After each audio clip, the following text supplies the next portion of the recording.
Hi friends, welcome to our channel. இன்றைக்கி நம்ம வீடியோவில் வந்துட்டு பகாரியா எப்படி செய்கிறதுன்னு பார்க்கலாம்.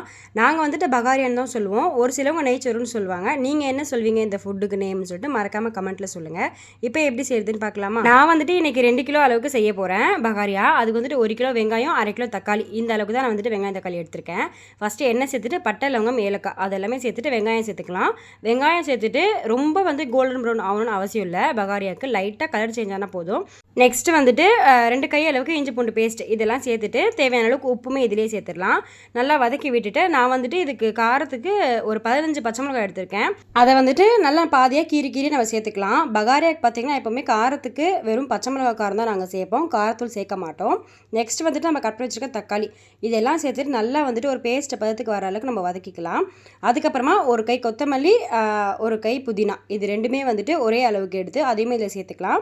இப்போ இது எல்லாமே வந்துட்டு நல்லா ஈவனாக வதங்கி வரணும். பகாரியாக்கு பார்த்தீங்கன்னா ஒரு சிலவங்க தால்ச்சாவுமே செய்வாங்க. எங்கள் வீட்டு சைட்லாம் பார்த்தீங்கன்னா உருளைக்கிழங்கு மட்டன் போட்டு குருமா செய்வோம், செம்மையாக இருக்கும். இப்போ இந்த மாதிரி நல்லா பேஸ்ட் பதத்துக்கு வதங்கி வந்ததும் நான் 1 கப் அளவுக்கு தேங்காய் பால் சேர்த்துருக்கேன். தேங்காய் பால் ஆப்ஷனல் தான், சேர்த்தா இன்னும் நல்லா வாசனையாக இருக்கும்.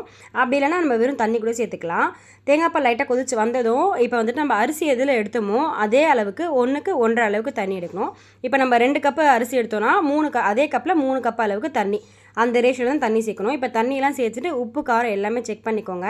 தட்டுப்போட்டு போய்ட்டு நல்லா கொதிக்கட்டும். அதுக்கப்புறமா நம்ம வெங்காயம் வதக்கும் போதே வந்துட்டு அரிசியை வந்துட்டு ஊற வச்சிடலாம். இப்போ தண்ணி நல்லா இந்த அளவு கொதிச்சதுக்கப்புறமா நம்ம எடுத்து வச்சிருக்க அரிசி எல்லாமே வந்துட்டு இதில் சேர்த்துக்கலாம். அரிசி சேர்க்கறதுக்கு முன்னாடி ஒரு தடவை உப்பு கரெக்டாக இருக்கான்னு செக் பண்ணிவிட்டு அரிசி எல்லாமே சேர்த்துக்கோங்க. இப்போ வந்து தட்டுப்போட்டு மூடிட்டு ஒரு 2 மினிட்ஸ்க்கு அப்புறம் ஓப்பன் பண்ணால் இந்த மாதிரி இருக்கிற தண்ணியெல்லாம் வற்றி வரும். இந்த ஸ்டேஜில் நம்ம வந்துட்டு தவா வச்சுட்டு தம்மில் வச்சிடலாம். கரெக்டாக ஒரு 20 மினிட்ஸ் தம்மில் இருக்கணும். அதுக்கப்புறம் ஓப்பன் பண்ணலாம். தம் வச்சுட்டு கரெக்டாக ஒரு 20 மினிட்ஸ்க்கு அப்புறம் நம்ம ஓப்பன் பண்ணி பார்த்தோன்னா இப்படி தான் ரெடியாக இருக்கும். நம்ம வந்துட்டு தண்ணி கரெக்டாக ரேஷியோ வைக்கணும். 1க்கு 1.5 அளவுக்கு தண்ணி வச்சனாலே சாதம் கரெக்டாக ரெடி ஆகி வரும். ஒரே ஒரு ட்ரை பண்ணி பார்த்துட்டு கமெண்ட்டில் எப்படி இருந்துன்னு சொல்லிட்டு சொல்லுங்கள். வீடியோ பிடிச்சிருந்தா லைக் பண்ணிக்கோங்க. நெக்ஸ்ட் வீடியோவில் மீட் பண்ணலாம். பாய்.